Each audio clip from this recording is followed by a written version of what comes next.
অন্য আরেকজন যখন বুলি হচ্ছে তার নিজের দলের দ্বারা, তখন তারা কিন্তু মুখে কুলু পেটে থাকছে। আওয়ামী লীগের যে বটগুলো আছে তারা অভ্যুত্থানে অংশগ্রহণ করা যে নারীরা রাজনৈতিক দলেও যায়নি তাদেরকে নিয়ে অনেক নোংরা নোংরা কন্টেন্ট বানিয়েছে। জুমা, একটু জানতে চাচ্ছি আপনার কাছে আরেকবার, সাইবার বুলিং নিয়ে গত কয়েকদিন বেশ আলোচনা হচ্ছে, বিশেষ করে সকল নারী প্রার্থীদের মধ্যে আমরা দেখলাম আলোচনা হচ্ছে। এই সাইবার বুলিং হচ্ছে এটি তো সত্য, কিন্তু এই সাইবার বুলিংয়ের এর বিরুদ্ধে যে প্রতিবাদ, সেই প্রতিবাদটা কি সমন্বিত হচ্ছে না এখানেও কোনো বৈষম্য আছে আবার আপনাদের প্রার্থীদের মধ্যেই? এটি একটু জানতে চাই যে ঠিক আছে, আশরাফা শিকার হলো বুলিংয়ের, আপনি যেহেতু ওর বিরুদ্ধে আপনি প্রতিবাদটা করলেন না, আবার কে হয়তো করলো না, আবার হয়তো ও করলো যে আমি স্বতন্ত্র আমি করি, মানে এমন হচ্ছে কিনা প্রতিবাদের ক্ষেত্রে? এই ব্যাপারটা আসলে আপনি খুব ভালো অ্যাড্রেস করেছেন যে যেই দলের প্রার্থী বুলিড হচ্ছে সেই দল শুধুমাত্র তার জন্য কথা বলছে, অন্য আরেকজন যখন বুলি হচ্ছে তার নিজের দলের দ্বারা, তখন তারা কিন্তু মুখে কুলু পেটে থাকছে। এই ব্যাপারে আসলে আমি একটা নাম দিয়েছি যে সর্বদলীয় বুলি পরিষদ। তারা সকলে যখন বুলি করে সবাই একতাবদ্ধ, তাদের কোনো মানে কি বলবো, মানে সবাই এক জায়গায় থাকে, তখন তাদের কোনো অনৈক্য থাকে না এই ব্যাপারটাতে, বুলি করার ব্যাপারে, নারীদের বুলি করার ব্যাপারে।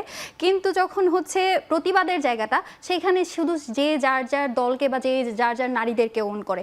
যদি আমি বলি গত এক সপ্তাহ ধরে আমি যে ধরনের বুলির শিকার হচ্ছি, ইভেন আমার প্রতিপক্ষ যারা রয়েছে কেউ বলতে পারবে না যে তাদের বিরুদ্ধে বুলি হয়েছে, অথচ আমি কথা বলিনি বা আমার প্যানেল থেকে তারা কথা বলেনি বা প্রতিবাদ করেনি বা আমি তাদেরকে বলিনি যে এই ব্যাপারে আপনাদের অ্যাকশন নেওয়া দরকার বা এই ব্যাপারে প্রতিবাদ করা দরকার। কিন্তু অন্যান্য প্যানেলে না আমি যোগাযোগ করার পরেও তাদের কাছ থেকে আসলে সেভাবে কোনো রেসপন্স পাইনি। আমাকে বলা হয়েছে তুমি যোগাযোগ করো, তুমি অমুকের সাথে যোগাযোগ করবো। কিভাবে যোগাযোগ করব, কার সাথে যোগাযোগ করব, আমি 3 বার জানতে চেয়েছি, তারপর আমাকে কোনো রেসপন্স করা হয়নি। এই ব্যাপারটা আসলে যেমন দেখেন, আশরাফা আপু যখন বুলির শিকার হয়, উমামা আপু যখন বুলির শিকার হয়, কিংবা হচ্ছে রাফিয়া যখন বুলির শিকার হয়, তখন কিন্তু আমি সামনে আসছি। কিন্তু আমি যখন বুলি হচ্ছি, আমরা মেয়েরা হয়তো মেয়েদের পাশে দাঁড়াচ্ছি, কিন্তু আমাদের ভাইদের সেরকম অংশগ্রহণ আসলে আমরা দেখতে পাচ্ছি না। এটা আমাদের খুবই কষ্টের একটা জায়গা। মানে মেয়েরা কি সবাই দাঁড়াচ্ছে না এক্ষেত্রেও আমি অনেক ধরনের আর কি দেখতে পেয়েছি যে তারা আমার ব্যাপারে, বিশেষ করে আমি বেশ কয়েকটি প্যানেলের ক্ষেত্রে দেখেছি তারা ভিডিও কন্টেন্ট বানিয়ে নিজেদের সাথে কখন কি হয়েছে সেই সব কিছু তারা কন্টেন্ট হিসেবে উপস্থাপন করছে। এটা আসলে আচরণবিধি লঙ্ঘন, তারপরও তারা এই কাজটা করছে যে অমুক দলকে কেন ভোট দিবেন না সংক্রান্ত যে আলাপটা, সেখানে হচ্ছে তারা এই জিনিসগুলো পোট্রে করছে। কিন্তু তাদের নিজেদের যে দল যে কি করেছে বা কিভাবে করেছে সেটার ব্যাপারে তারা কি ধরনের অ্যাকশন নিয়েছে সেই ব্যাপারে তাদের আসলে কোনো ধরনের কিছু দেখতে পাচ্ছি না। আশরাফ, একটু জানতে চাই, ও বলছিল যে জুমা যখন বুলিংয়ের শিকার হয়েছে সমন্বিত যে প্রতিবাদ সেটি আসেনি, আপনি কি প্রতিবাদ করেছিলেন? দেখুন, প্রতিবাদ ব্যাপারটা হচ্ছে ঝুমাকে নিয়ে বা অন্য নারীদের নিয়ে, একটা আমি উদাহরণ দিলাম, মানে আমি আমার জায়গা থেকে আমি ওটাই বলছি যে অন্য নারীদের নিয়ে বুলিং তো আজকে থেকে হচ্ছে না। মানে ব্যাপারটা এমন হয়ে গিয়েছে যে কথা বলতে বলতে বলতে এখন আর মানে ব্যাপারটা মনে হয় যে আমি এখন একা কেন কথা বলবো, মানে এটা তো একার প্রবলেম না। ঝুমা যখন বুলিংয়ের শিকার হচ্ছে, ওর যে মানে ওকে যারা ভালোবাসে তারা হয়তো দু একজন কথা বলছে, বা আমি যখন বুলিংয়ের শিকার হচ্ছি তখন আমাকে যারা ভালোবাসে বা আমার সংগঠন, যেহেতু আমি একটা রাজনৈতিক দলে, তখন তাদের মনে হয়েছে যে এটা দিয়ে হয়তো কথা বললে তাদের সংগঠনের জন্য ভালো হবে, সংগঠনের নারীরা আরও বেশি উৎসাহ পাবে আসার জন্য, ওই জায়গা থেকে কথা বলছে। কিন্তু মানে ওই সমস্যাটাকে অ্যাড্রেস করে ওন করে কতজন কথা বলছে, ব্যাপারটা ওই জায়গায় গিয়ে আটকে যায়। মানে এটা শুধু রাজনৈতিক মেয়েদের ক্ষেত্রে হচ্ছে এরকম না, অরাজনৈতিক মেয়েদের ক্ষেত্রেও হচ্ছে।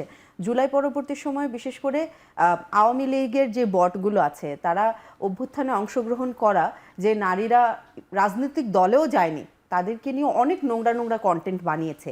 এবং এইটা নিয়ে আমরা দেখেছি যে বাংলাদেশের, আমরা অনেক ছোট মানুষ, আমাদের অনেক ভুল ভ্রান্তি হয়, আমরা একে অপরকে গালি দিচ্ছি, তারপরে আমাদের মনে হয়েছে এটা ঠিক না।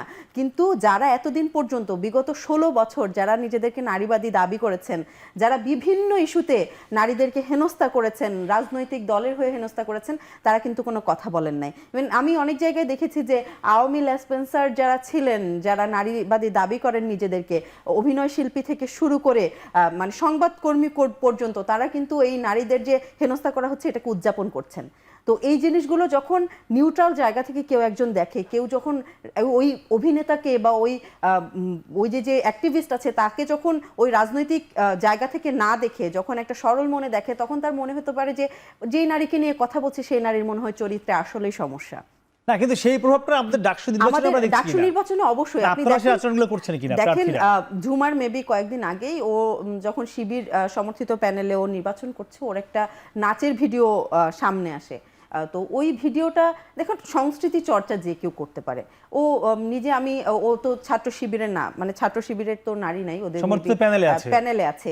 তো ওর এই নাচের ভিডিওটা নিয়ে অনেক মানে হচ্ছে হয়েছে যে ছাত্র শিবিরে নাচের মানে যারা সংস্কৃতি চর্চাকে অনেক বেশি উৎসাহিত করে, যারা নাচ গানকে উৎসাহিত করে, তারাই কিন্তু কটাক্ষ করে বলেছে যে ও কেন নাচবে এবং নাচলে সে কেন শিবিরের সাথে আসবে। আদর্শিক কন্ট্রাডিক্টরি থাকতে পারে এখানে, আদর্শটা এটা কন্ট্রাডিক্টরি হতে পারে, কিন্তু ডাকসু নির্বাচনে আমরা দেখেছি যে অনেক জায়গা, অনেক আমার ভিন্ন মতাদর্শের মানুষও কিন্তু বিভিন্ন জায়গায় প্যানেল করে নির্বাচন করছে। কিন্তু এখানে আদর্শিক মানে ভিন্নতা টেনে এনে যে হেনস্থা করা, এটা শুধুমাত্র নারীদের ক্ষেত্রে হচ্ছে। এটা যদি সবার ক্ষেত্রে সুষম এটি বন্ধ করতে বন্টন আপনারা হতো, কাজ করবেন তাহলে সমস্যা নিশ্চয়ই।